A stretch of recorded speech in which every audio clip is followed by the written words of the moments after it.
The receptionist was humiliated by the millionaire. "Your pathetic salary doesn't even cover my breakfast." Hours later, he found out she was the real owner of the hotel he was trying to buy. The soft ping of the Imperial Hotel's elevator announced its arrival at the opulent lobby. Olivia Monroe straightened her perfectly pressed uniform, a polite smile already fixed on her face as the doors slid open. A group of European businessmen emerged, their loud laughter bouncing off the marble floors and crystal chandeliers overhead. "Good morning, gentlemen. Welcome to the Imperial." Olivia's voice carried the practiced warmth she'd perfected over the past 18 months. None of them acknowledged her greeting as they strode toward the reception desk. The tallest man in the group dropped his passport on the counter with barely a glance in her direction. "Suite reservation for Bergman." Olivia's fingers flew across the keyboard. "Of course, Mr. Bergman. I see your reservation for our diplomat suite.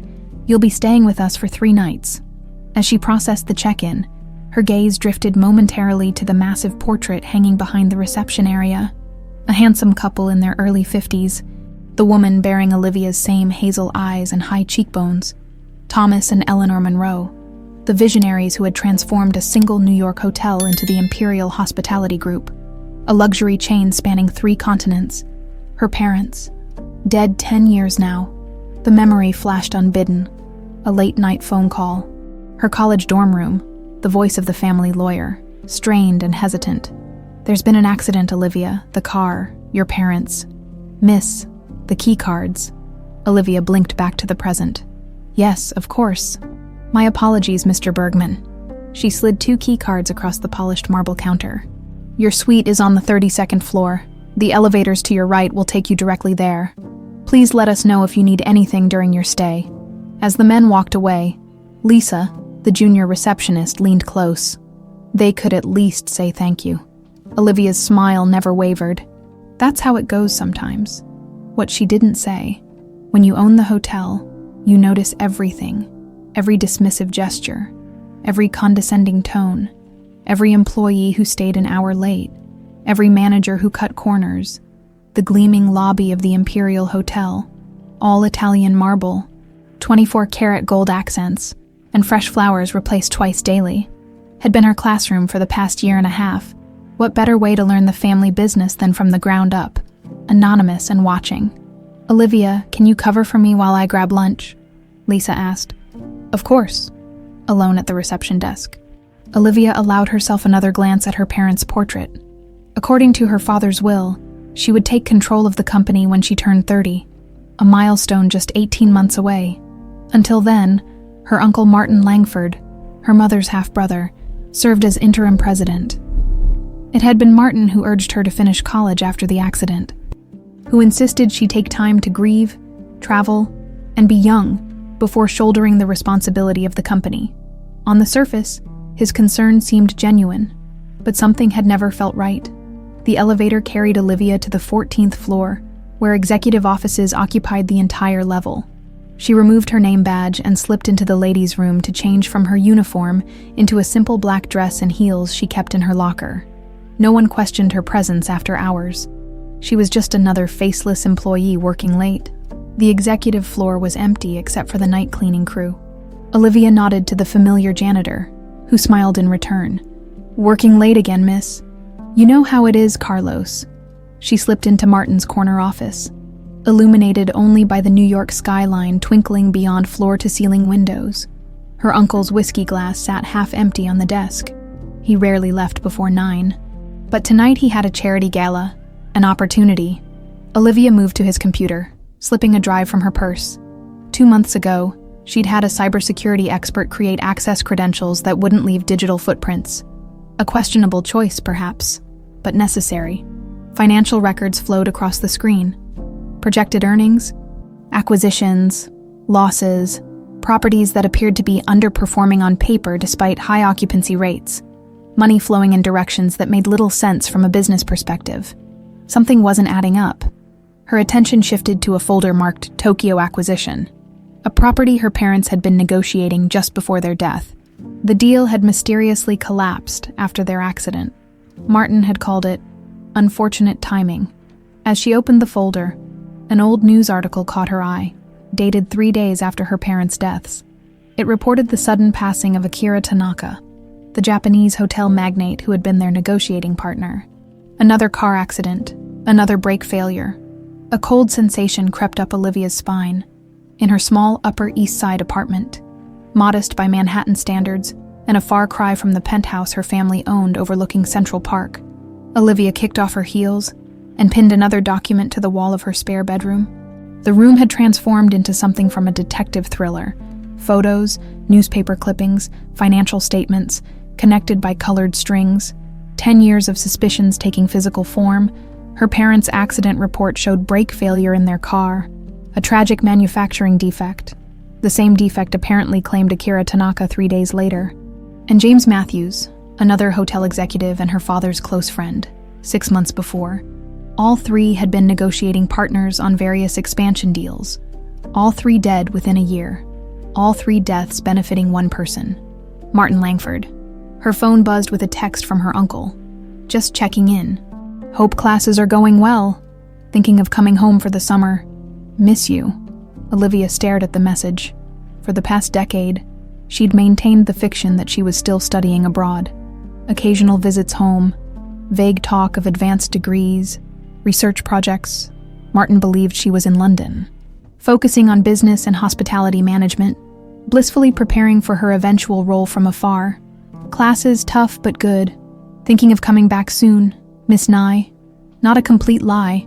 She did miss the New York of her childhood, the one where her parents were alive, where her future seemed certain, where her uncle was just the fun relative who brought exotic gifts from business trips.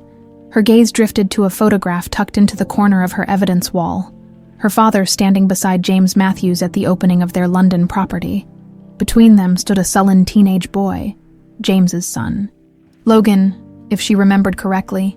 He'd been 17 or 18 when his father died. What had happened to the boy with the angry eyes?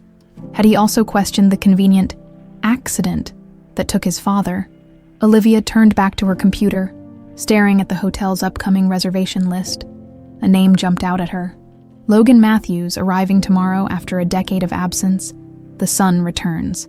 Just as she was piecing together the truth, coincidence, she didn't believe in those anymore. Her phone buzzed again. A notification from the Imperial system. The reservation for Logan Matthews had just been upgraded to the presidential suite. The order came directly from Martin Langford. Something was happening. After 10 years of patience and planning, events were suddenly accelerating. Whatever game her uncle was playing, Logan Matthews was clearly a piece on the board. Olivia looked again at the photograph.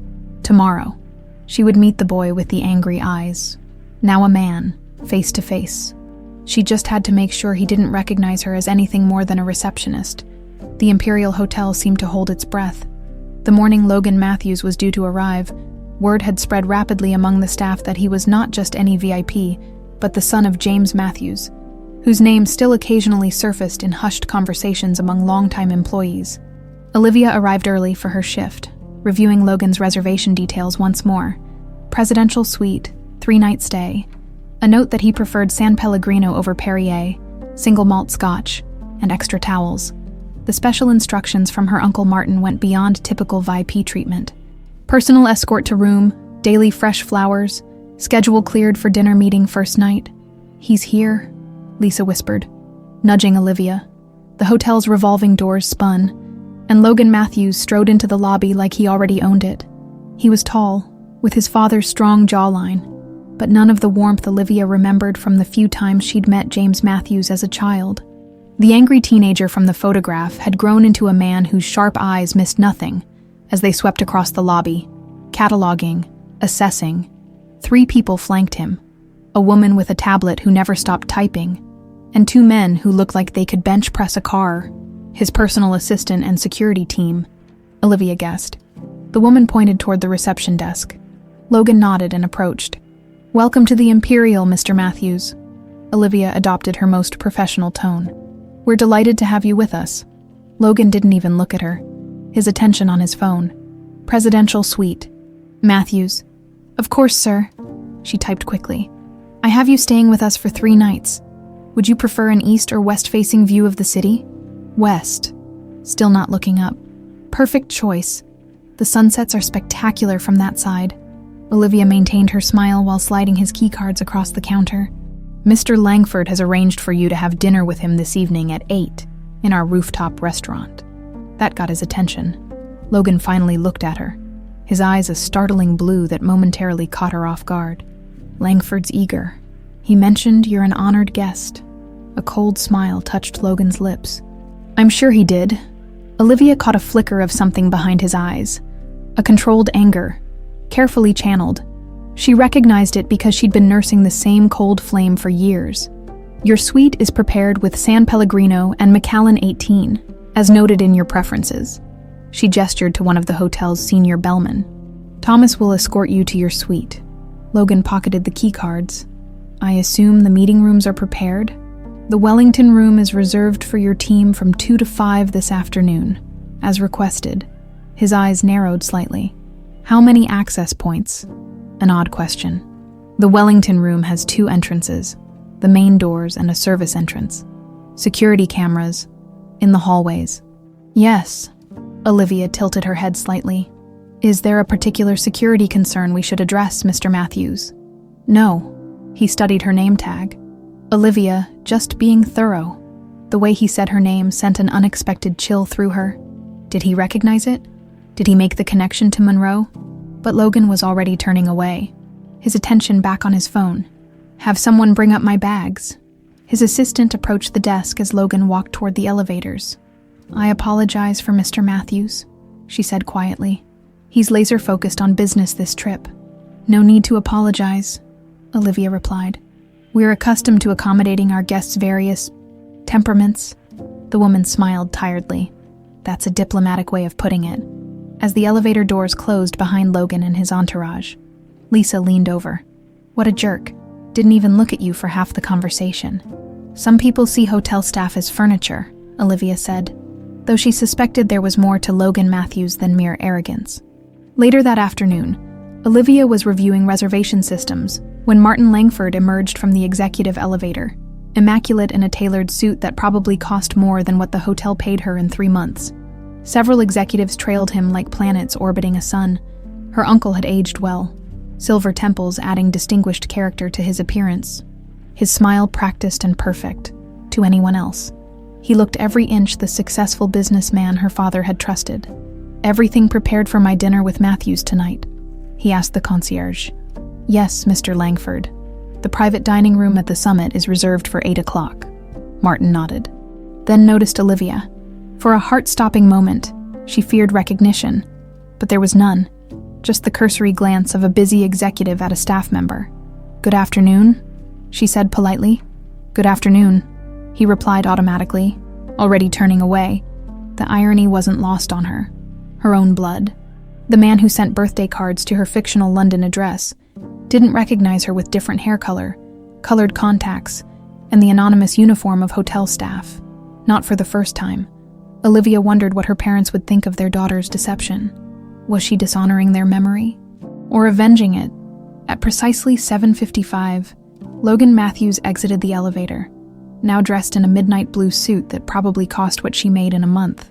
He walked with purpose toward the restaurant, but paused near the reception desk where Olivia was finishing her shift. How long have you worked here? He asked abruptly. Surprised by the question, Olivia answered truthfully. About 18 months. You like it? I do. It's a wonderful property. His gaze was disconcertingly direct.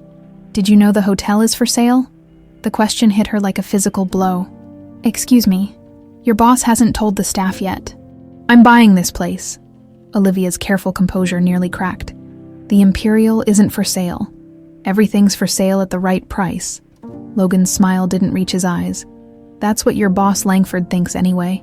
She struggled to maintain her professional veneer. I'm sure there's been a misunderstanding. No misunderstanding. He glanced at his watch. By this time next month, I'll own this hotel. Might make some staffing changes. His eyes returned to her. Your salary probably wouldn't even cover my breakfast. The dismissal was clear, and cut deeper than Logan could know. Olivia wanted nothing more than to reveal herself, to see the shock on his face when he realized he was insulting the hotel's true owner. Instead, she smiled tightly.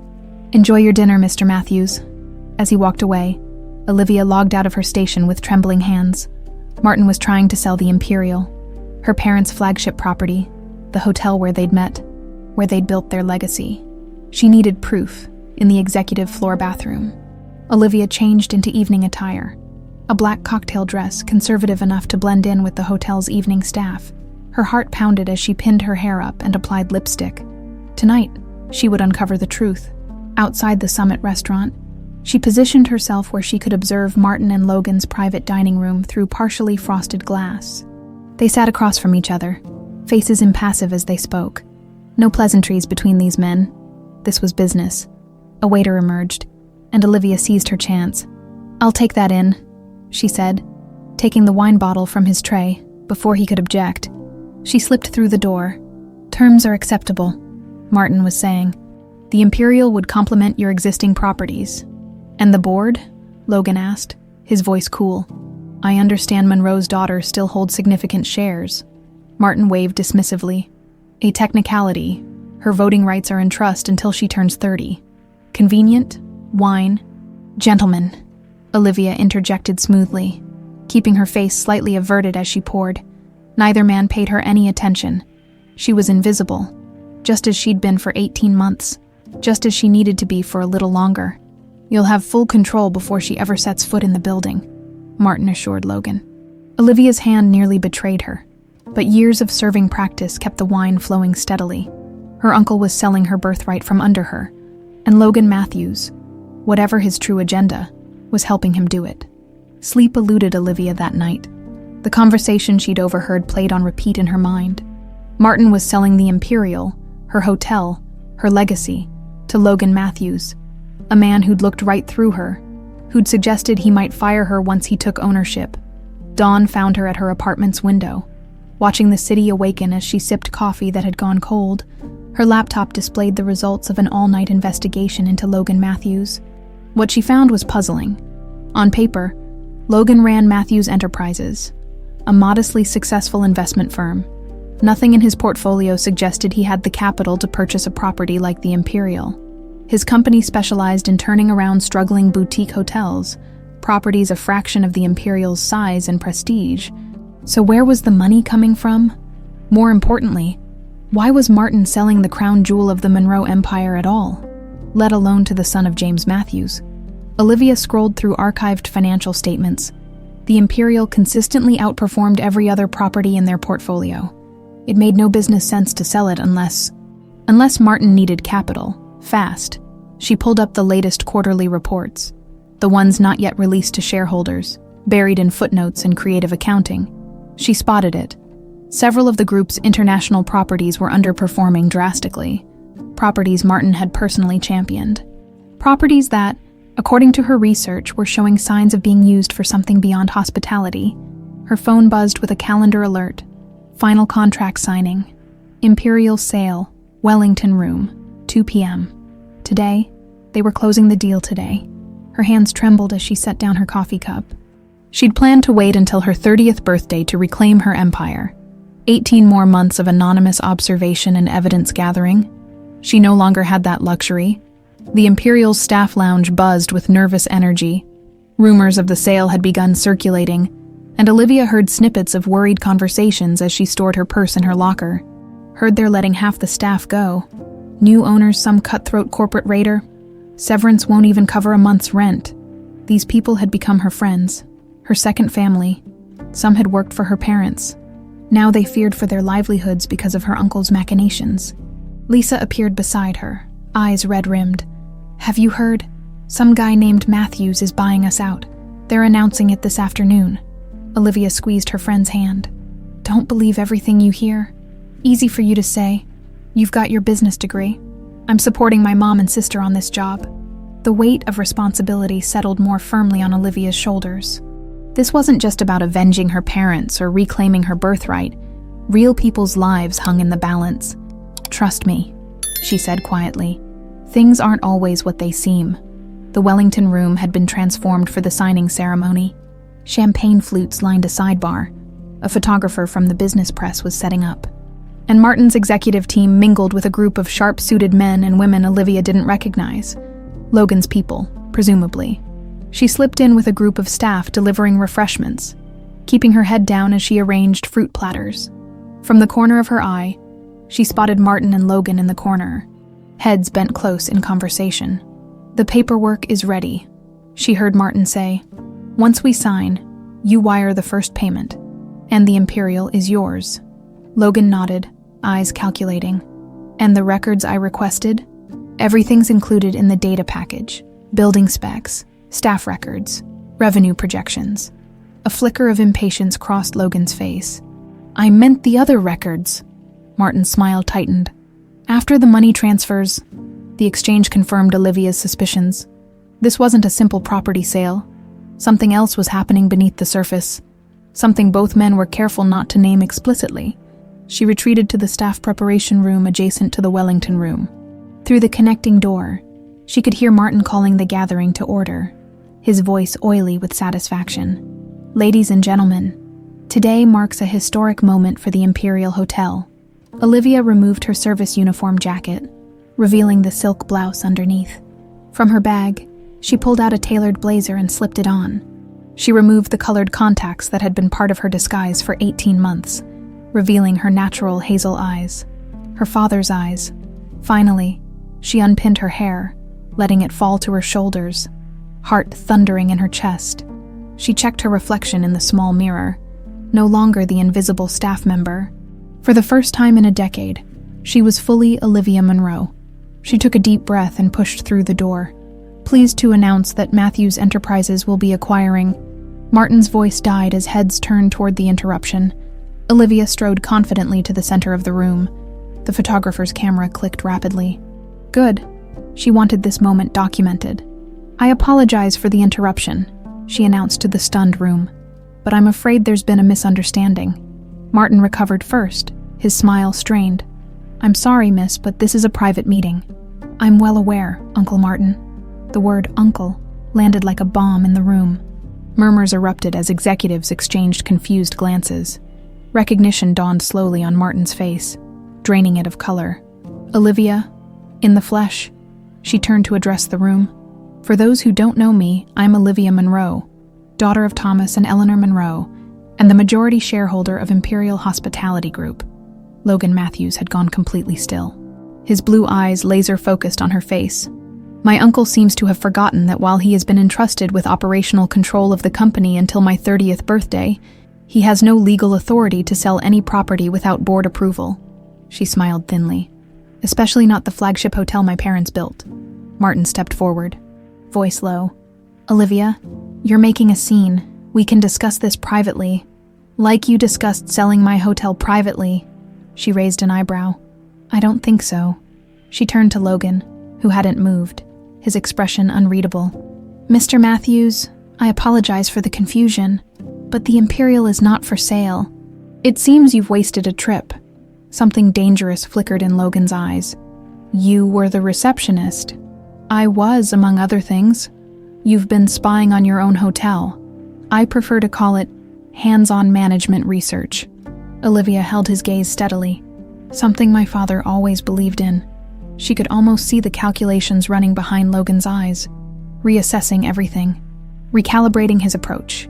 He was too controlled to show real surprise, but she sensed she'd knocked him off balance. "Good."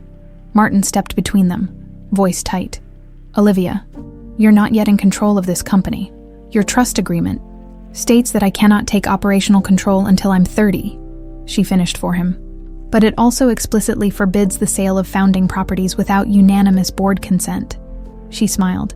"I may not be CEO yet, but I am on the board, and I definitely do not consent." She turned to the room at large. "Ladies and gentlemen, I apologize for the confusion. There will be no sale today. The meeting is adjourned." The room erupted in whispers. The photographer was still snapping photos, capturing the moment when Olivia Monroe reclaimed her legacy. Martin gripped her arm, his fingers digging painfully into her flesh as he whispered, "You have no idea what you're doing."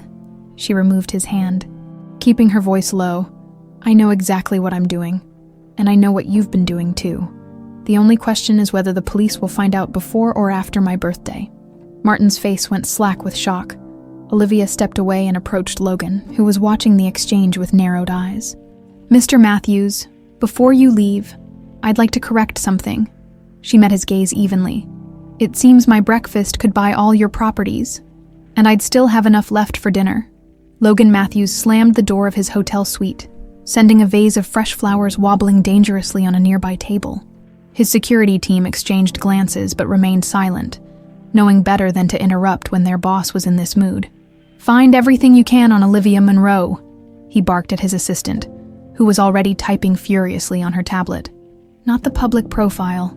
I want the real story, where she's been for the past decade, what she studied, who she knows." "Already on it," she replied, fingers flying across the screen. "Preliminary results show she's been in London for most of the past 10 years. Business and hospitality management at LSE. Logan loosened his tie with a sharp tug. "Except she hasn't been in London." "Has she?" "She's been here, playing waitress and receptionist in her own damn hotel." He poured himself a generous measure of scotch from the bar. That woman, the one he'd dismissed, whose salary he'd insulted, was Thomas Monroe's daughter, the heiress to an empire, and she'd been watching him this whole time. His phone rang. The caller ID displayed, "Director Kaplan." Logan took a deep breath, composing himself before answering. "Matthews? I assume from the lack of good news that the acquisition didn't go through." Director Kaplan's voice was clipped. Professional. "There's been a complication." Logan moved to the window, gazing out at the Manhattan skyline. Olivia Monroe showed up. A pause. "The daughter, I thought she was in Europe." "Apparently not. She's been working incognito at the Imperial for over a year." Logan took a sip of his scotch. "And she just blew up our entire operation. This complicates things." "You think?" Logan couldn't keep the edge from his voice. 3 months of undercover work just went up in smoke because your intelligence was wrong. "Our intelligence indicated she was out of the picture," Kaplan replied defensively. "Langford has been telling everyone she's been studying abroad for years." "Well, she's very much in the picture now." Logan watched his reflection in the window. A man whose carefully constructed plan was unraveling. "And she's smart. She knows something's off about this deal." "Can you salvage the operation?" Logan considered. "Maybe, but I'll need to change tactics. The direct approach is blown. Whatever it takes, Matthews. We need access to Langford's records, if our suspicions are correct." "I know what's at stake." Logan cut him off. "I don't need reminding." He ended the call and turned back to his team. His security lead, Davis, approached cautiously. "What's the play, boss?" Logan stared into his glass, the amber liquid catching the light. "We adapt. If we can't buy our way in, we'll find another approach." His assistant looked up from her tablet. "I have more on Monroe. After her parents died, she disappeared from public view. Her uncle gave occasional updates to the press, claimed she was taking time to grieve, then studying abroad. But I can't find solid evidence of her activities until 18 months ago when an Olivia Parker was hired at the Imperial. Parker is her mother's maiden name, so she's been investigating on her own," Logan mused. "The question is, what has she found?" 3 floors below, Olivia sat in the hotel's security office, surrounded by screens showing various areas of the property. Her revelation had sent shockwaves through the staff. The anonymous receptionist was actually the owner's daughter, the heiress they'd read about but never seen. "This camera covers the Wellington room," said Frank, the head of security who had worked for her father. He was one of the few people who had known her true identity all along. "We store footage for 60 days. "Show me Matthews," she requested. "I want to see every area he's accessed in the hotel." Frank's fingers moved over the keyboard, bringing up footage of Logan's movements. "He's been methodical," Frank observed. "Every day he tours a different section. Kitchens, mechanical rooms, staff areas. That's not normal for a potential buyer," Olivia murmured. "He's looking for something specific." They watched as Logan examined service corridors, studied staff schedules posted in break rooms, and took particular interest in the security systems. "Is he planning a heist?" Frank joked darkly. "No," Olivia replied, studying Logan's movements. "He's mapping the hotel like someone planning a military operation." Her phone buzzed. A text from Martin. A text. "We need to talk. My office now." Olivia stood. "Keep tracking Matthews. I want to know every move he makes." "What about your uncle?" Martin's the least of his problems now. Olivia entered Martin's office without knocking. He was pacing behind his desk, phone pressed to his ear. "Need more time," he was saying. "Yes, I understand the urgency, but there's been an unexpected..." He looked up, saw Olivia, and his expression hardened. "I'll call you back." He set down the phone carefully. For a moment, they simply stared at each other, uncle and niece, bound by blood but separated by secrets. "You've made a serious mistake," Martin finally said. "Says the man who tried to sell my hotel without board approval." Olivia remained standing, refusing his gestured invitation to sit. "That's not just a mistake. It's illegal. You don't understand the complexities of running this company. I understand enough to know something's very wrong with our finances." She crossed her arms. "The Singapore property is showing occupancy at 90%, but revenue at only 40% of projections. The Dubai resort has mysteriously written off millions in consulting fees. And our Tokyo project collapsed right after Dad died, right after his Japanese partner also died in a car accident." Martin's face remained impassive, but a muscle twitched near his eye, a tell she'd noticed years ago when he was bluffing at family poker games. "You've been busy," he said. "I've been doing exactly what Dad would expect of me, learning the business from the ground up." Martin's laugh was without humor. "Your father was an idealist who didn't understand what it takes to compete in today's market. My father built this company with integrity. Your father built this company with my sister's money," Martin snapped. "Without Eleanor's family backing, he would have been nothing." The old resentment, always there, rarely voiced so plainly. Martin had never forgiven his sister for choosing Thomas Monroe over the family business. "Is that why you did it?" Olivia asked quietly. "Jealousy." Martin's eyes narrowed. "Did what?" "Arrange their accident." The accusation hung in the air between them. For the briefest moment, something cold and calculating flashed in Martin's eyes. Then it was gone, replaced by wounded indignation. "How dare you? I loved my sister." "Maybe, but you hated my father." Martin sat heavily in his chair. "You've been watching too many thriller movies, Olivia. Your parents died in a tragic accident. Like many wealthy, powerful people, they had enemies and competitors. But I was not one of them." He sounded sincere. He always did. "Then why sell the Imperial?" she pressed. "Why now? And why to Logan Matthews? Of all people?" Something changed in Martin's expression. A flicker of genuine concern. "Matthews approached us with an excellent offer. I saw a good business opportunity." "Bullshit. The Imperial is our flagship property. It's consistently profitable. There's no business reason to sell it. Perhaps I needed capital for other ventures." "What ventures?" Martin straightened some papers on his desk. Another tell. "That's not your concern until you formally take control of the company. It became my concern when you tried to sell my birthright." Olivia placed both hands on his desk, leaning forward. "Whatever you're involved in, I will find out. And if I discover you had anything to do with my parents' deaths, I will personally make sure you spend the rest of your life in prison." Martin's smile didn't reach his eyes. "Be careful, Olivia.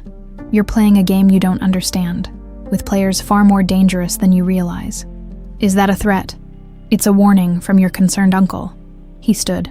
"Now, if you'll excuse me, I have a company to run, for the next 18 months at least." As Olivia turned to leave, Martin added, "One more thing. Stay away from Matthews. He's not what he seems." She paused at the door. "Neither am I." Later that evening, as Olivia reviewed security footage in her apartment, her phone rang with an unknown number. "Hello, Ms. Monroe."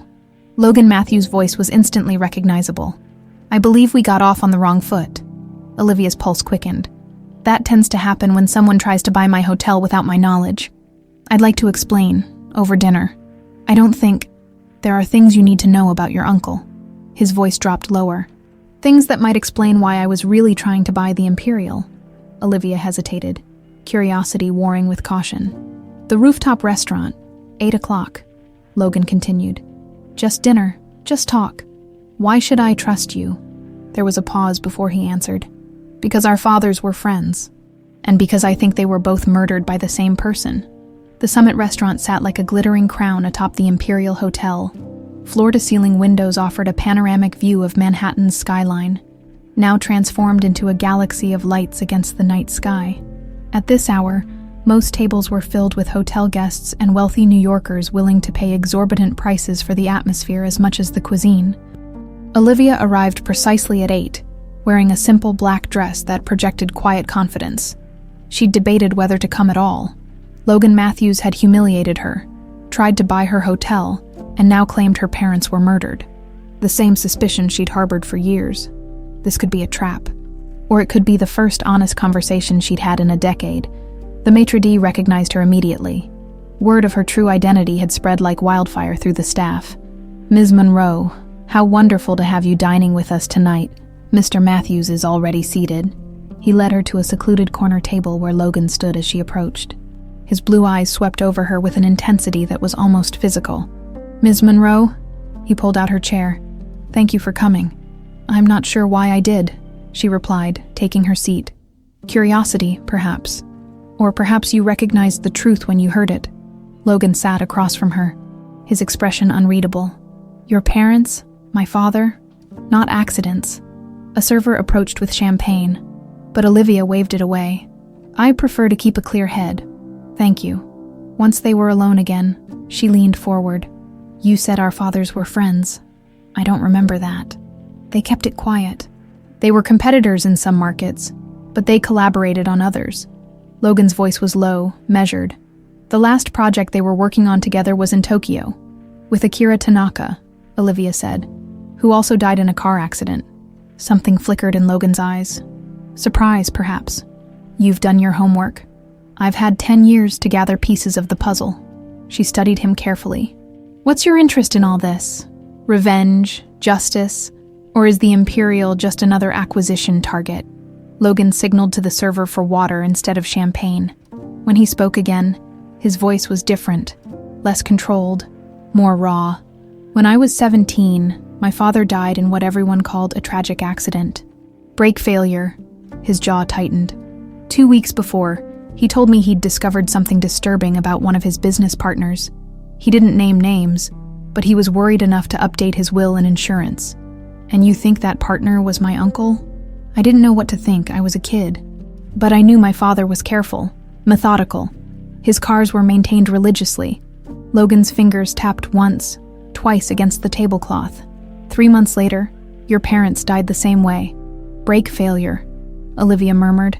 "Exactly. Then Tanaka in Tokyo." Logan leaned forward. 3 major hotel executives. 3 accidents. All partners in a massive Tokyo development. Olivia felt a chill despite the restaurant's warmth. "And you think Martin arranged all 3 deaths?" "I don't think Martin has the backbone to arrange a dinner reservation, let alone 3 murders," Logan replied. "But I think he's connected to whoever did." Their conversation paused as servers delivered their appetizers. Dishes neither of them had ordered, but which the chef had specially prepared upon learning Olivia was dining in the restaurant. When they were alone again, Olivia asked, "Why try to buy the Imperial? How does that help your investigation?" "Your uncle's been using certain properties for money laundering," Logan said bluntly. "I needed access to the financial systems to prove it. Buying the hotel was the cleanest way in." "You have evidence of this?" "Partial. Enough to know something's happening. Not enough to take to authorities." Logan watched her closely. "I think the Imperial is being set up as the next washing machine. That's why he was so eager to sell it to me." Olivia's mind raced. It fit with the financial discrepancies she'd found. The properties showing high occupancy but low revenue. The mysterious consulting fees. The shell companies making investments. "Who are you really, Logan Matthews?" "Not just a hotel investor." A ghost of a smile touched his lips. "No, I work for an international task force that investigates financial crimes. Your uncle has been on our radar for several years. Why should I believe you?" "You shouldn't. Not without proof." Logan took a sip of water. "But consider this. If I were just a businessman, why would I care about decade-old accidents? And if I were only interested in buying your hotel, why would I tell you any of this after you publicly shut down the sale?" He had a point. Still, Olivia had survived this long by trusting no one, particularly not arrogant men with perfect jawlines and hidden agendas. "If what you're saying is true, my uncle is involved with dangerous people," she said carefully. "Very dangerous." Logan's voice was grim. People who wouldn't hesitate to arrange another accident if they felt threatened. Olivia thought of Martin's warning. You're playing a game you don't understand, with players far more dangerous than you realize. So what do you propose? She asked. A partnership. Logan met her gaze directly. I need access to financial records that only you, as a board member, can provide. You need protection and expertise to navigate whatever your uncle is involved in. And how do I know you won't use this partnership to take control of my company? You don't. His frankness was disarming. But I'm not interested in your hotels, Miss Monroe. I'm interested in the people who killed my father. If that happens to include your uncle, so be it. Their main courses arrived. Another chef's special they hadn't ordered. The restaurant's staff were clearly pulling out all stops for the owner's daughter. Olivia barely noticed the food. I need time to consider, she finally said. Time is something we may not have. Your dramatic entrance today will have spooked Martin. If he is involved with the people I suspect, they'll be pressuring him to resolve the situation quickly. You mean they'll come after me? It's a possibility we can't ignore. Logan's expression softened fractionally. For what it's worth, I am sorry about that scene in the lobby. If I'd known who you were, you would have treated me with respect. Olivia raised an eyebrow. That says more about you than you realize, Mr. Matthews. A flash of genuine contrition crossed his face. Fair point. They ate in silence for a few moments, the tension between them shifting into something more complex. Still antagonistic, but with an undercurrent of reluctant mutual respect. Tell me about your investigation, Olivia finally said. What have you found so far? Logan hesitated, clearly weighing how much to reveal. Several Imperial properties show patterns consistent with money laundering. Guest counts manipulated, room service charges for empty rooms, conference facilities booked by shell companies. Which properties? Singapore, Dubai, Vancouver. The same ones Olivia had flagged in her own investigation. Those are all properties Martin personally championed for acquisition after my parents died. Exactly.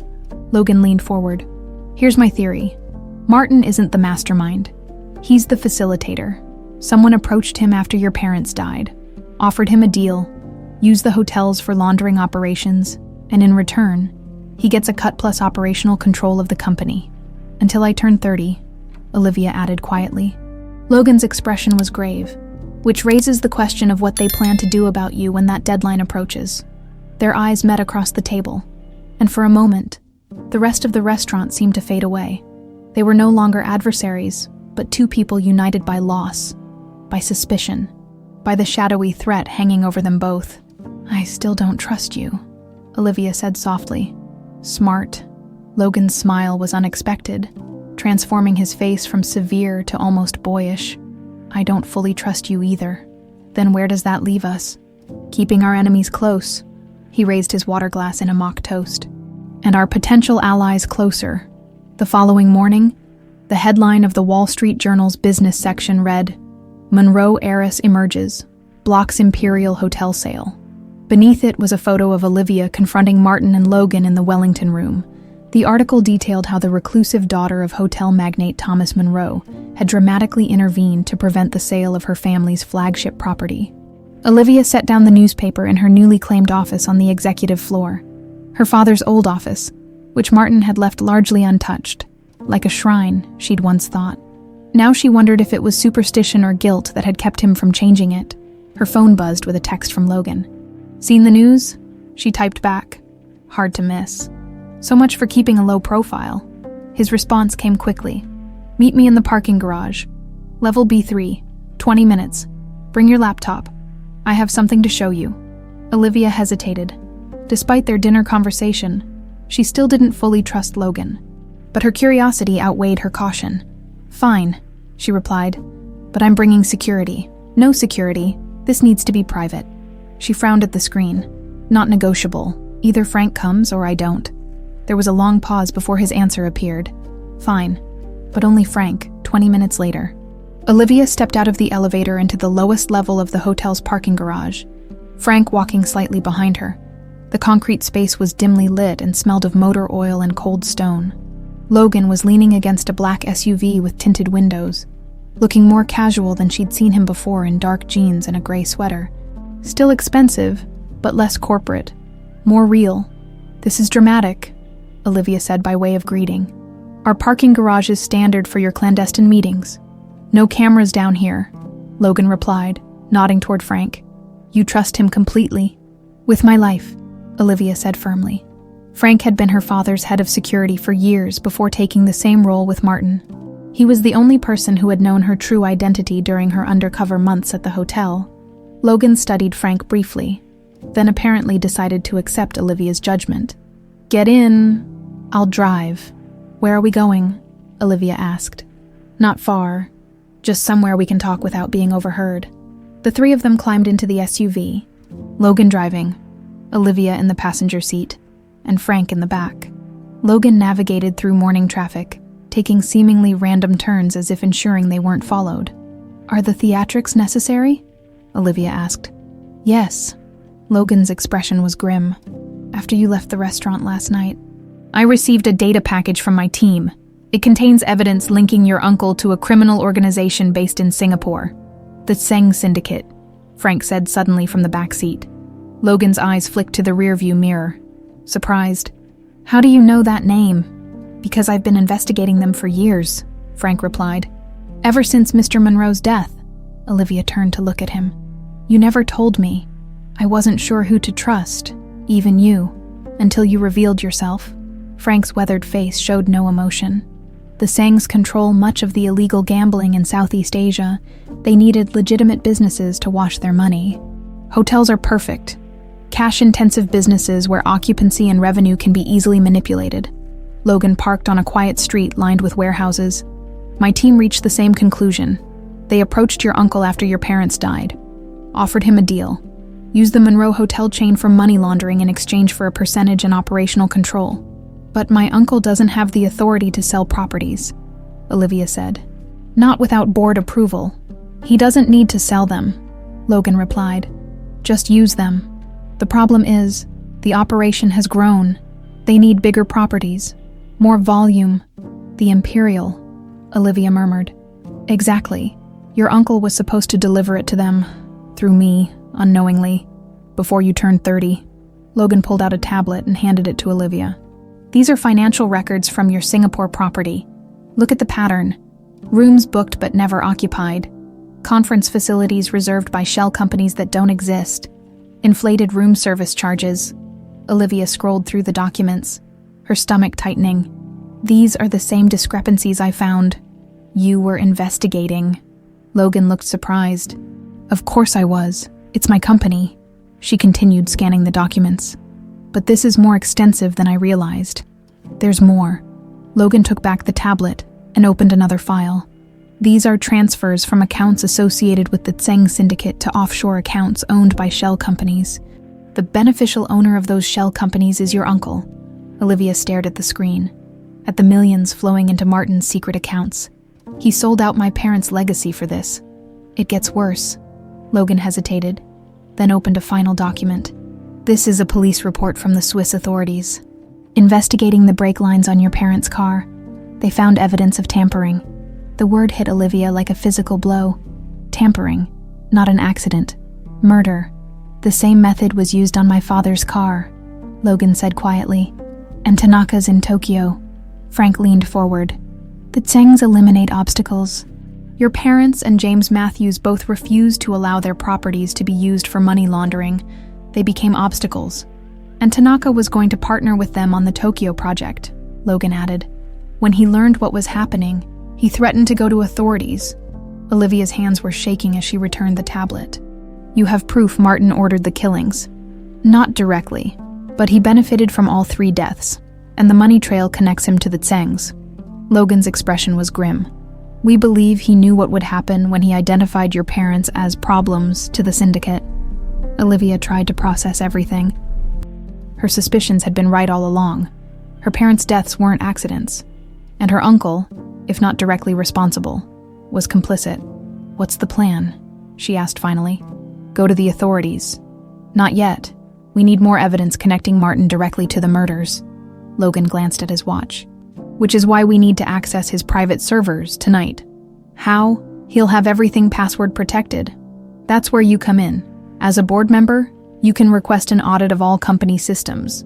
While the IT team is conducting the audit, we can access Martin's private files. Frank shook his head. Too risky. Martin will be suspicious of any audit Olivia requests. Not if we give him something else to worry about, Logan said. A bigger threat to distract him. What did you have in mind? Olivia asked. You go to him. Tell him you're considering selling the Imperial after all. But to a competitor? Not to me. Say you've had preliminary talks with Hilton or Marriott. He'll never believe I'd sell my parents' flagship property. He will if you tell him you've found evidence of financial irregularities and want to distance yourself from potential liability. Logan's eyes met hers. It's not entirely a lie. While he's panicking about that, we access his servers. Olivia considered the plan. It might work, but we'll need help from someone in it who won't raise flags with Martin. I know someone, Frank said. Been with the company 20 years. Loyal to your father, not Martin. Logan nodded. Good. We move tonight. He started the car. One more thing. After today, you need to be extremely careful. If Martin suspects you know anything about the Chengs or the murders, you'll become the next obstacle. The warning hung in the air as they drove back to the hotel in silence. Olivia stared out the window, thinking of her parents, of Logan's father, of Tanaka, all murdered for standing in the way of criminals. Now she was poised to do the same. Drop us 2 blocks from the hotel, she told Logan. We shouldn't be seen returning together. He nodded, pulling over at the spot she indicated, as she and Frank prepared to exit the vehicle. Logan caught her arm. Olivia. It was the first time he'd used her first name. Be careful. Their eyes met briefly. There was something new there, beyond professional concern, something neither of them was ready to acknowledge. You too, she replied softly. Obstacles tend to meet unfortunate ends in this business. The afternoon sun cast long shadows across Martin's office as Olivia stepped inside. He was on the phone, but motioned for her to sit as he finished his conversation. Yes, I understand the concerns. No, everything is proceeding as planned. The Monroe girl is a temporary setback. Nothing more. His eyes fixed on Olivia as he spoke about her. I'll call you tomorrow with an update. He hung up and leaned back in his chair. Olivia, I was wondering when you'd come to your senses. My senses are perfectly intact, she replied coolly, which is why I've been meeting with Carlyle Group this morning. Martin's expression flickered briefly before he controlled it. Carlyle, why? I'm exploring options for selling the Imperial. Martin stared at her, clearly caught off guard. You stopped me from selling it yesterday. I stopped you from selling it to Matthews. Olivia crossed her legs, projecting calm confidence she didn't entirely feel. After reviewing the financials more thoroughly, I'm concerned about irregularities in the company's operations, particularly in some of our international properties. She watched her uncle's face carefully. A muscle twitched near his eye. That familiar tell. What irregularities? He asked carefully. Discrepancies between reported occupancy and revenue. Unusual patterns in conference bookings. Consulting fees to companies that don't seem to exist. She shrugged. Could be accounting errors. Could be something worse. Those are complex international operations, Martin said dismissively. Different tax structures, different reporting requirements. Perhaps in any case, I'm considering selling the Imperial to distance myself from any potential liability before these issues become public. Martin leaned forward, his knuckles white as he gripped the edge of his desk. You would sell your parents' legacy, the hotel they built from nothing. The hotel you were trying to sell to Matthews yesterday, she countered. Don't suddenly pretend to care about my parents' legacy. That was different. Was it? Olivia stood. I'm having an independent audit conducted on our financial systems. Should be complete by tomorrow morning if it comes back clean. Perhaps I'll reconsider the sale. You don't have the authority to order an audit, Martin snapped. Actually, I do, as a board member with more than 30% shareholding. I can request an audit at any time. Thank you. 3rd-year business law. The team starts at 6 tonight. She turned to leave, then paused at the door. Oh, and Uncle Martin, I'd avoid any sudden foreign trips. The auditors might have questions. As the door closed behind her, Olivia released a shaky breath. Through the glass wall of Martin's office, she could see him immediately pick up his phone, his face flushed with anger or fear, perhaps both. He bought it. Olivia told Logan as they met in a service corridor near the hotel's server room. It was just after 6, and the IT audit team, led by Frank's trusted contact, an older programmer named Whitaker, was already at work. "How can you be sure?" Logan asked. "He's made 6 calls in the last hour. He's rattled." She glanced at her phone, where a tracking app showed Martin's location. "He's in the hotel bar now. Probably needs a drink after the day he's had."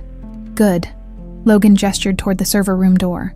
"Whitaker's running the official audit, which gives us cover to access Martin's private server." They entered the server room, where Whitaker, a thin man with wire-rimmed glasses and a perpetual frown, was typing rapidly at a terminal. "Ms. Monroe," he nodded respectfully, "I've isolated your uncle's private server. It required bypassing several security measures." "Can you get in?" Logan asked. "Already am." Whitaker's fingers flew across the keyboard. "But most of these files are encrypted. Breaking the encryption could take days." Logan pulled out a flash drive. "Try this. It's a decryption key my team developed based on patterns we've seen in the Tsang operation." Whitaker inserted the drive, and after several tense minutes, folders began appearing on the screen. "We're in," he said, sounding surprised. "But there's a lot of data here. What are we looking for?" "Communications with anyone named Tsang," Olivia said. "Financial transfers, anything related to my parents, James Matthews, or Akira Tanaka." Whitaker created search parameters and started the scan. "This will take time." "How much time?" Logan asked. "At least an hour to scan through everything, maybe more." Olivia checked her phone again. "Martin's still in the bar. Frank's watching him. He'll alert us if he moves." "I'll go keep an eye on things from the lobby," Logan decided. "You stay here with Whitaker. Call me if you find anything." After Logan left, Olivia pulled up a chair beside Whitaker, watching as documents flashed across the screen. Most were meaningless to her. Technical specifications, routine business correspondence, hotel performance metrics. Then something caught her eye. "Wait, stop. Go back." Whitaker paused the scan and scrolled back to a folder labeled Tokyo Project. "Open that," Olivia instructed. Inside were numerous documents related to the failed Tokyo development. The one her parents had been working on with Tanaka and Logan's father, one file was simply titled Contingencies. "Open that file," Olivia said. Her heart racing, the document contained what appeared to be a risk analysis for the project. One section listed obstacles with 3 names: Thomas Monroe, James Matthews, Akira Tanaka. Beside each name was a single word: eliminate. Olivia felt sick. "Download everything in this folder," as Whitaker worked. Her phone buzzed with a text from Frank. "Martin on move, heading to elevator." She forwarded the message to Logan, then asked Whitaker, "How much longer?" "Still copying. 5 minutes at least." Her phone buzzed again. "Logan, stalling him in lobby. Work fast." "We need to hurry," she told Whitaker. He nodded, fingers moving faster. "I'm copying everything I can." The minutes crawled by as the progress bar inched forward. 60%, 75%, 83%. Her phone buzzed again. "Frank, Martin insisted on going up. In elevator now." "We're out of time," Olivia said urgently. "He's coming." Whitaker yanked the flash drive out at 91%. "This will have to do." They quickly closed the files and returned the terminal to the main audit screen, just as they heard footsteps approaching. The door swung open, and Martin stood there, his expression darkening when he saw Olivia. "What are you doing here?" he demanded. "Checking on the audit progress," she replied calmly, praying her face didn't betray her. "Mr. Whitaker was just giving me an update." Martin's gaze shifted to Whitaker. "And standard audit procedures, sir," Whitaker said, adjusting his glasses nervously. "Checking system integrity, reviewing access logs, the usual." Martin stepped further into the room, his eyes scanning the equipment. "And have you found any of these irregularities my niece is concerned about?" "It's too early to tell, sir. We've only just begun." Martin turned back to Olivia. "This is unnecessary and expensive. Consider it investment protection," she replied. "After all, I do own a significant portion of this company." Before Martin could respond, Logan appeared at the door. "There you are, Miss Monroe. I've been looking for you. We have that dinner with the Carlisle representatives, remember?" Olivia silently blessed Logan's quick thinking. Of course. Thank you for reminding me. Martin's gaze darted between them, suspicious. You're working with Matthews now. Yesterday he was trying to buy your hotel. Business is business, Uncle Martin. You taught me that. She turned to Whitaker. Continue the audit. I'll check in tomorrow morning for your preliminary findings. As they walked away, Martin called after them. Olivia, you're making a mistake getting involved with Matthews. She paused but didn't turn around. Wouldn't be the first time I've misjudged someone's character. Once they were safely in the elevator, Logan pressed the button for the parking garage. Did you find anything? Olivia nodded, her hands trembling slightly as she pulled the flash drive from her pocket. Evidence. Martin identified my parents as obstacles to be eliminated. Same with your father and Tanaka. Logan's jaw tightened. That's what we needed. Did you get communications with the Tsengs? I think so. Whitaker had to cut the download short when Martin showed up. She glanced at him. Where are we going? Somewhere safe to review what you found. The elevator doors opened onto the parking garage. My team needs to see this immediately. As they walked toward Logan's SUV, Olivia felt a sudden chill, the sensation of being watched. She glanced around the dimly lit garage but saw nothing unusual. Something wrong? Logan asked. Just paranoid, I guess. Logan opened the passenger door for her, then walked around to the driver's side. As he reached for the handle, a sharp crack echoed through the garage. Logan dropped to a crouch, pulling his gun. When he started carrying a gun and shouting, "Get down!" Olivia ducked behind the vehicle as 2 more shots rang out, shattering the SUV's windows. Glass rained down as Logan fired back at an unseen assailant. "Stay down," he ordered, moving to shield her with his body. For a suspended moment, there was silence, then rapid footsteps, a slammed door, and the squeal of tires as a vehicle sped away. Logan helped Olivia to her feet. His sleeve was torn, and she could see blood seeping through the fabric. "You're hit!" she gasped. "Just grazed!" He grimaced. "But the message is clear. Martin knows we have the evidence." "How?" "Someone on the inside." Logan's expression was grim. "We can't trust anyone at the hotel now. We need to go." As they hurried toward another vehicle, Olivia clutched the flash drive containing the evidence of her parents' murder. The abstract had suddenly become terrifyingly real. They weren't just hunting for evidence anymore. They were being hunted. 2 weeks had passed since the shooting in the parking garage. 2 weeks of evidence analysis, strategic planning, and increased security measures. 2 weeks during which Olivia and Logan had reluctantly acknowledged that they worked well together. Their initial antagonism evolving into a wary professional respect. The flash drive had yielded damning evidence. Conversations between Martin and Wei Tseng, the syndicate's leader, discussing removing obstacles and unfortunate accidents.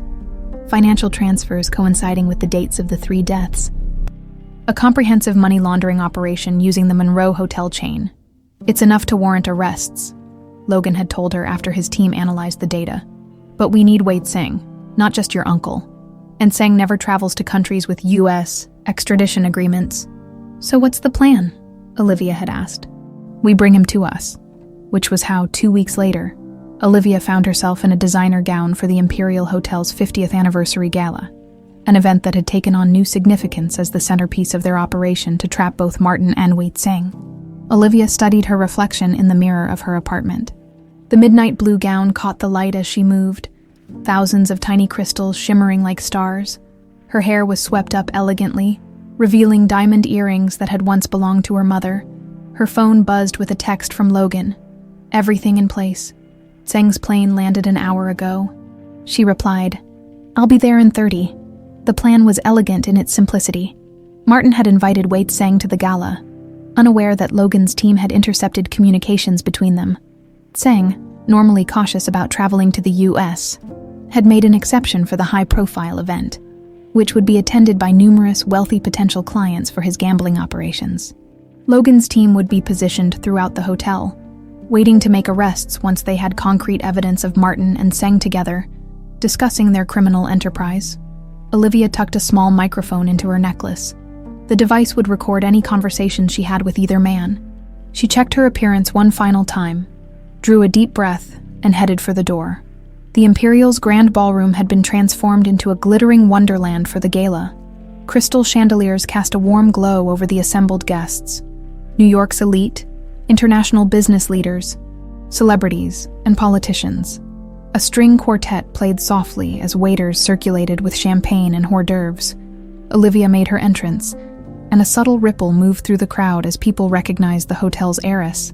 After the newspaper coverage of her dramatic return, she'd become something of a sensation in New York business circles. She scanned the room, acknowledging greetings with smiles and brief handshakes. Her gaze landed on Martin, engaged in conversation with a distinguished Asian man she recognized from surveillance photos as Wei Tseng. Before she could approach them, Logan appeared at her side, resplendent in a tailored tuxedo. The sight of him caused an unexpected flutter in her chest that she promptly suppressed. "You look beautiful," he murmured, offering his arm. "Tseng is with your uncle near the east window." "I see them." She accepted his arm, noticing how his touch had become familiar over the past 2 weeks. "Is your team in place?" "Yes. Davis is posing as a bartender, Chen as security. Director Kaplan is in the surveillance room with Frank, monitoring everything." They moved through the crowd with practiced grace, stopping occasionally to exchange pleasantries with guests. To anyone watching, they appeared to be the perfect power couple, the hotel heiress and the handsome investor. Their previous animosity apparently forgotten. "Nervous?" Logan asked quietly. "Terrified," she admitted, "but ready. Remember, get them talking about the Tokyo project if you can. That's where the clearest evidence of premeditated murder will be." They were within 20 feet of Martin and Tseng when her uncle spotted them. His smile faltered momentarily before he regained his composure.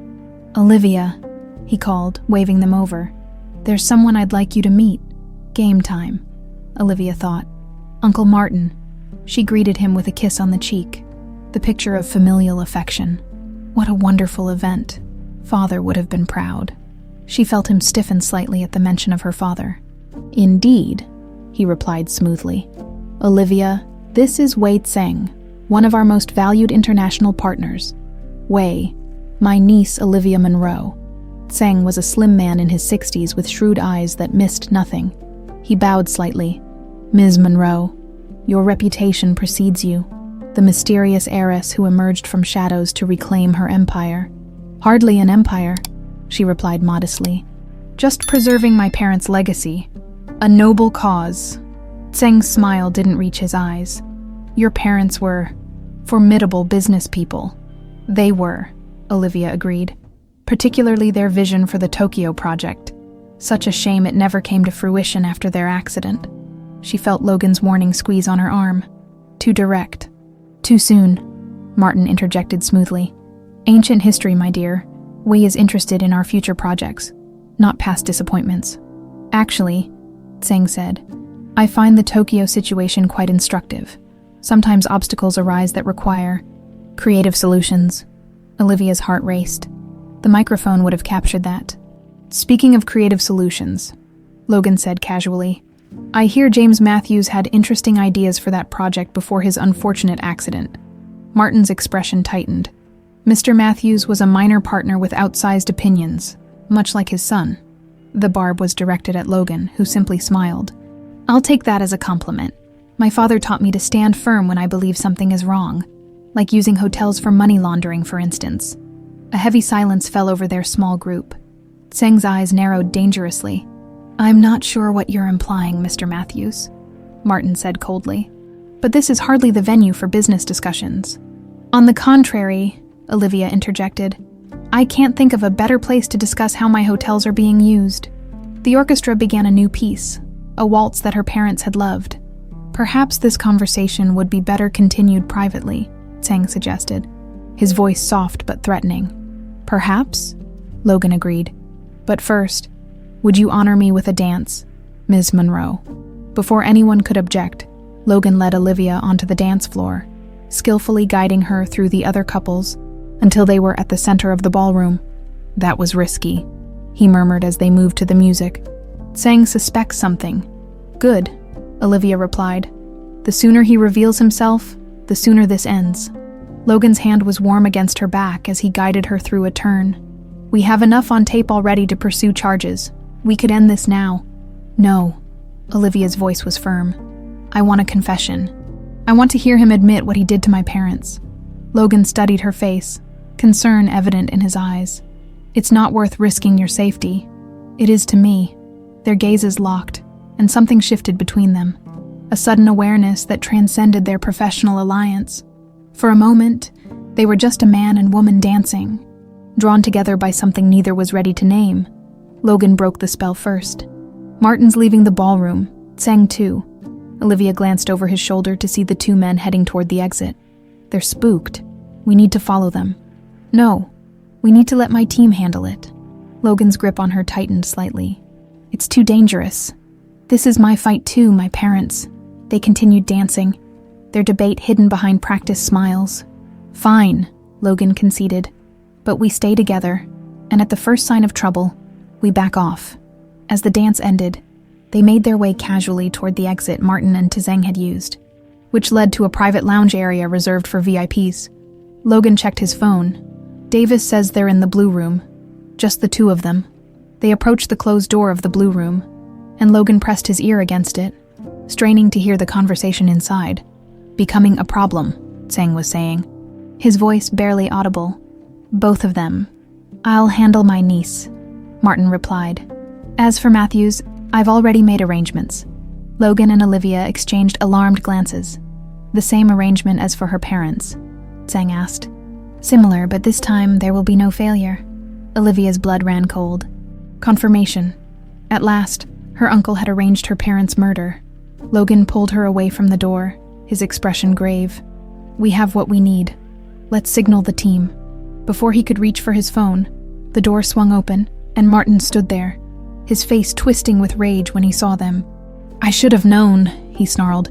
You two have been working together all along. Behind him, Tseng rose from his seat, his hand slipping inside his jacket. It's over, Martin, Olivia said, her voice steadier than she felt. We have everything. The money laundering, the murders, all of it.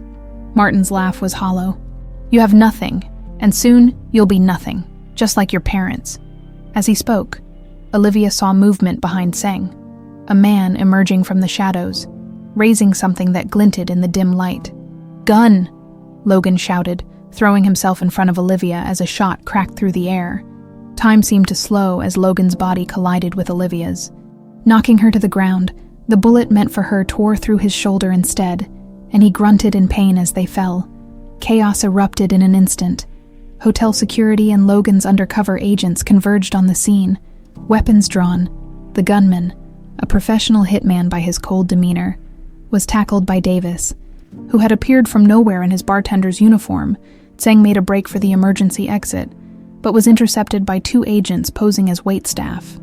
Martin, seeing his partner captured, attempted to flee in the opposite direction, only to run straight into Frank's massive frame. You're not going anywhere.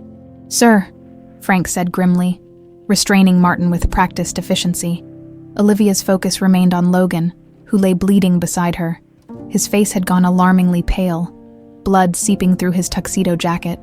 Logan, she pressed her hands against his wound, her designer gown now stained with his blood. Stay with me, please stay with me. His eyes fluttered. Are you hurt? He managed to ask. No, I'm fine. You saved me. Tears threatened, but she fought them back. Why would you do that? Take a bullet for me. A ghost of his familiar smirk appeared through the pain. Seemed like the gentlemanly thing to do. Paramedics arrived within minutes, gently moving Olivia aside to attend to Logan as they stabilized him and transferred him to a stretcher. She overheard phrases that sent ice through her veins. Significant blood loss, possible artery damage, need immediate surgery. She moved to follow as they carried Logan out. But Director Kaplan, a stern woman in her 50s whom Olivia had met only twice, gently caught her arm. Let them work, she said. He's in good hands. He's survived worse. Somehow, that wasn't reassuring. I need to go with him, Olivia insisted. You will, Kaplan promised. But first, you need to know we've got them. Both of them. Your microphone captured everything we needed. Olivia glanced across the room where Martin and Tseng sat, handcuffed and surrounded by agents. Her uncle caught her eye, his expression a mixture of rage and defeat. I trusted you, she said, approaching him slowly. After they died. You were all the family I had left. Martin's jaw tightened. You have no idea what was at stake. Money, power. What could possibly justify murdering your own sister? I didn't murder Eleanor, he snapped. That wasn't the plan. She wasn't supposed to be in the car. The admission stunned Olivia into momentary silence. What? The target was your father. Always your father. Something like grief flickered across Martin's face. Eleanor was collateral damage. Tseng made a dismissive sound. Sentiment, weakness. Your sister chose her side when she married Monroe. Shut up, Martin hissed at his partner. Why? Olivia asked. Struggling to comprehend. Why kill my father? Because he discovered what we were doing, Martin replied, resignation settling over him. The Tokyo Project. Thomas found financial irregularities, money moving through accounts it shouldn't. He was going to expose everything. So you had him killed. Olivia's voice was barely a whisper. I identified the problem. Tseng's people handled the solution.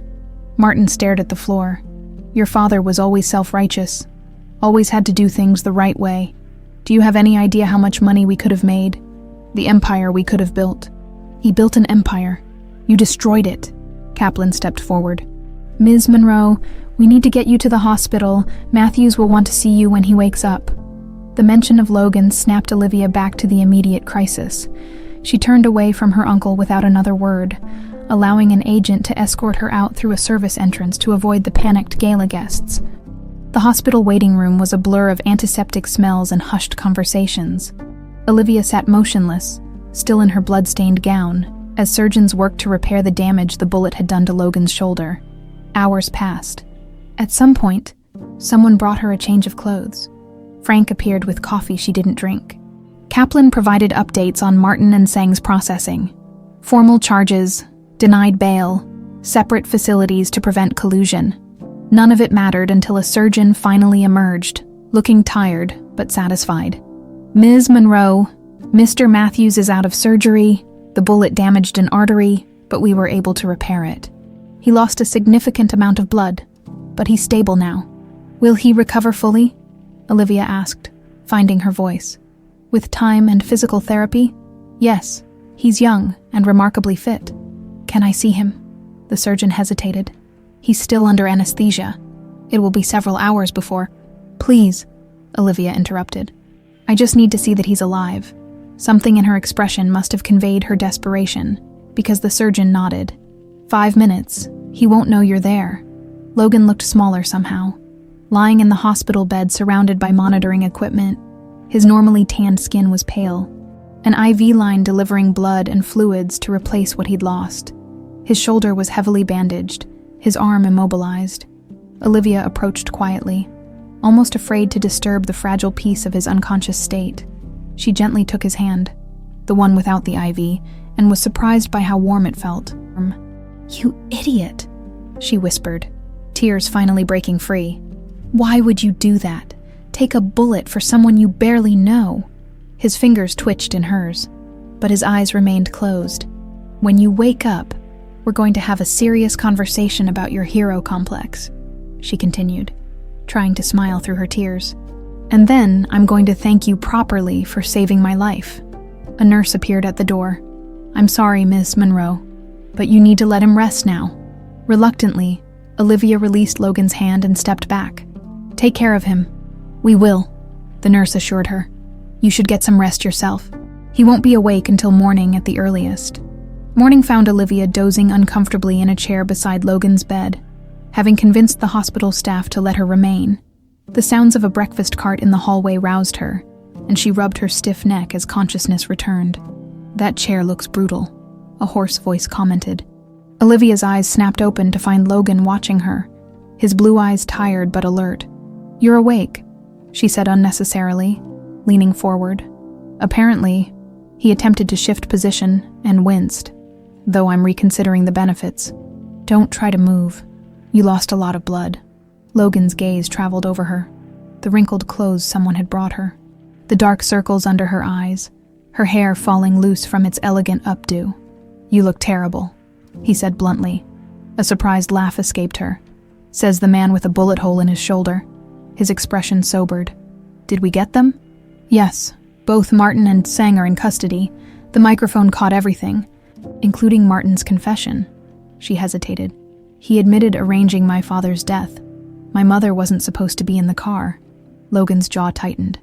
I'm sorry. He also confirmed the connection to your father's death and Tanaka's. It's over, Logan. We got them. Relief washed over his features, followed quickly by something else. A vulnerability she hadn't seen before. Why did you stay? He asked quietly. You took a bullet for me.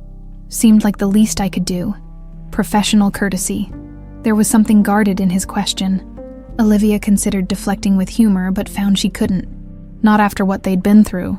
No, she admitted softly. Not just professional courtesy. The admission hung between them, neither quite ready to define what had grown from their initial antagonism. My real name is Logan Carpenter, he said suddenly. Matthews was my mother's maiden name. I use it for undercover operations. Olivia blinked at the non sequitur.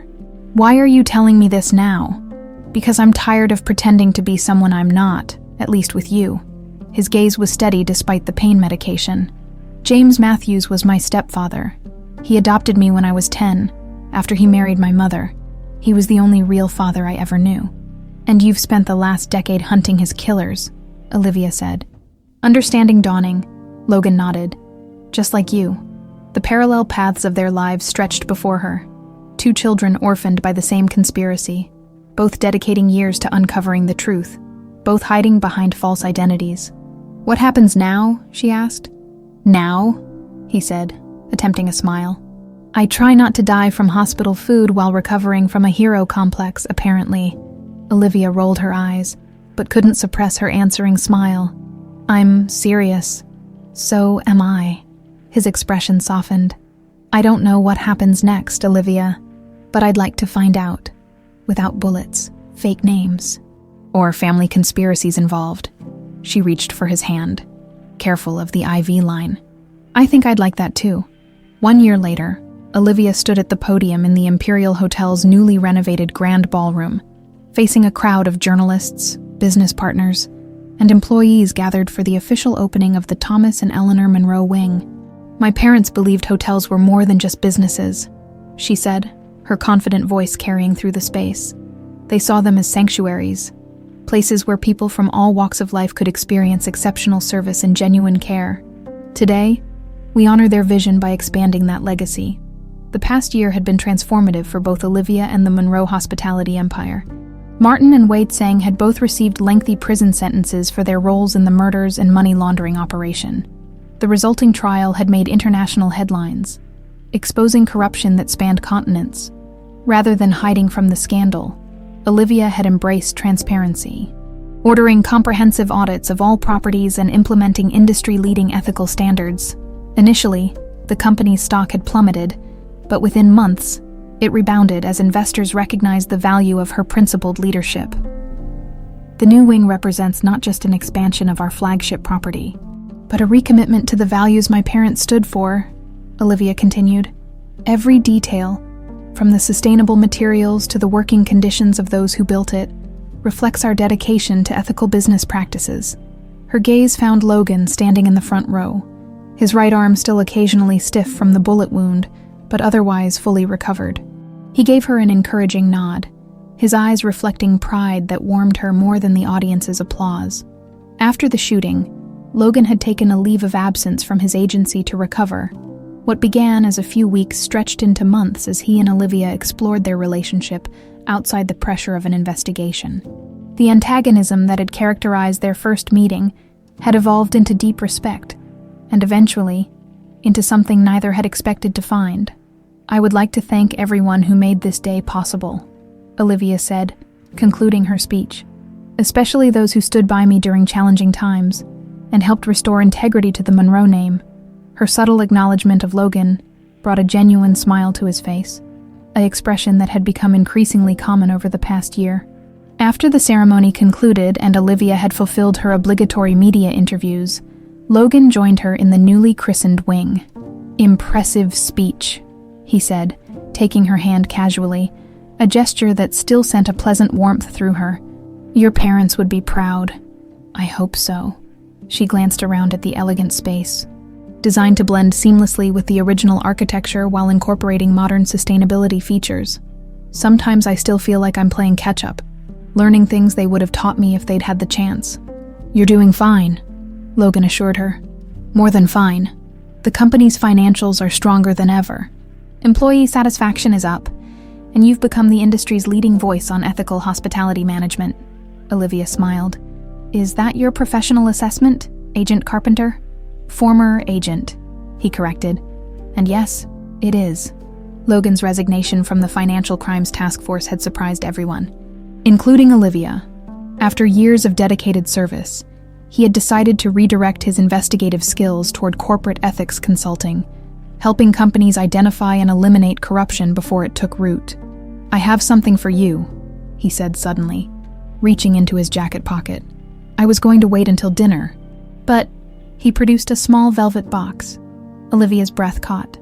"Logan, it's not what you think," he said quickly, opening the box to reveal an antique key. "At least not yet." She took the box, examining the ornate brass key with confusion. "What is this?" "The key to your parents' lake house in the Adirondacks.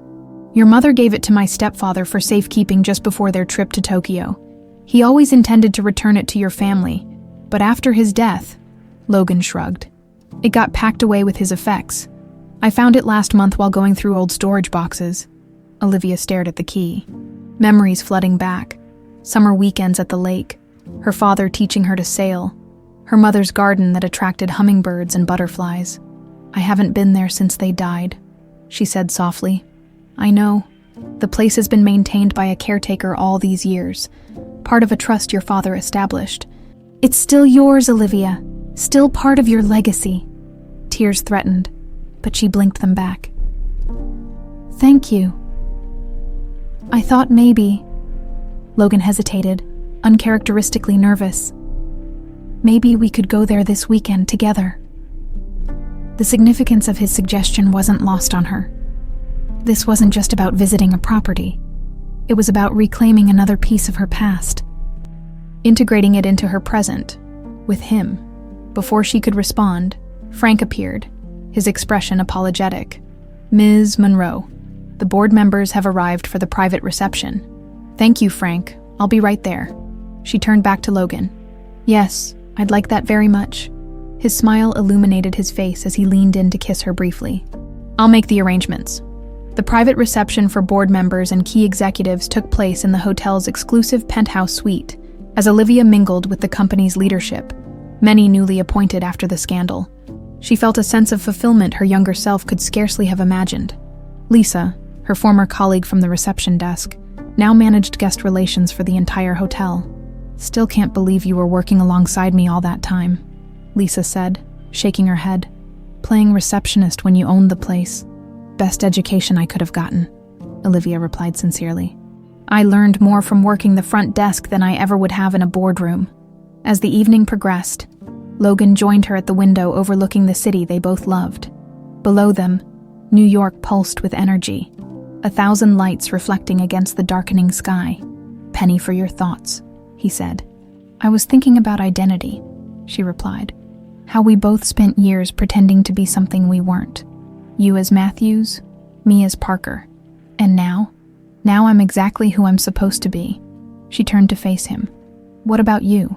Any regrets about leaving the agency?" "None." His answer came without hesitation. "I spent 10 years chasing justice for my stepfather, I found it. Now I want to build something, not just investigate what others have broken." A comfortable silence stretched between them, filled with understanding and shared purpose. "There is one thing I've been meaning to ask you," Logan said finally. "That first day at the hotel, when I behaved like a complete ass." "Which time?" Olivia teased. He laughed. "Fair. But specifically when I said your salary wouldn't cover my breakfast. Why didn't you just tell me who you were then? And miss the chance to see the look on your face when I revealed myself at the contract signing." She raised an eyebrow. "Some satisfactions are worth waiting for." Logan's expression turned serious. "Speaking of waiting," he took her hand. "I know it's only been a year since everything happened. I know we agreed to take things slowly, but the thing is, Olivia, I don't want to wait anymore." Her heart skipped. "What are you saying?" Instead of answering immediately, he led her through the French doors onto the penthouse terrace.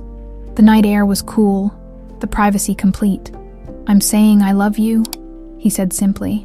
"I think I started falling for you when you stood up to me in that meeting room, and every day since has only confirmed what I already knew. Even when I was investigating you," she asked, a smile playing at her lips. "Especially then. Your determination, your intelligence, your loyalty to your parents' legacy. All of it. I love all of it. All of you." This time, when he reached into his pocket, he did withdraw a ring box. "I'm not asking because of our shared past, or because it makes business sense, or for any reason except that I want to build a future with you." He opened the box, revealing a sapphire surrounded by diamonds. "Olivia Monroe, will you marry me?" She didn't hesitate. "Yes," as they sealed their engagement with a kiss. The city lights sparkled below them, witnesses to a new beginning built upon the foundations of truth, justice, and love. 6 months later, Olivia and Logan visited the cemetery where their parents rested. They placed flowers on the graves, Thomas and Eleanor Monroe, James Matthews, and stood in respectful silence. "We did it," Olivia whispered. "We found the truth. We restored your legacy," as they walked hand in hand back to their car.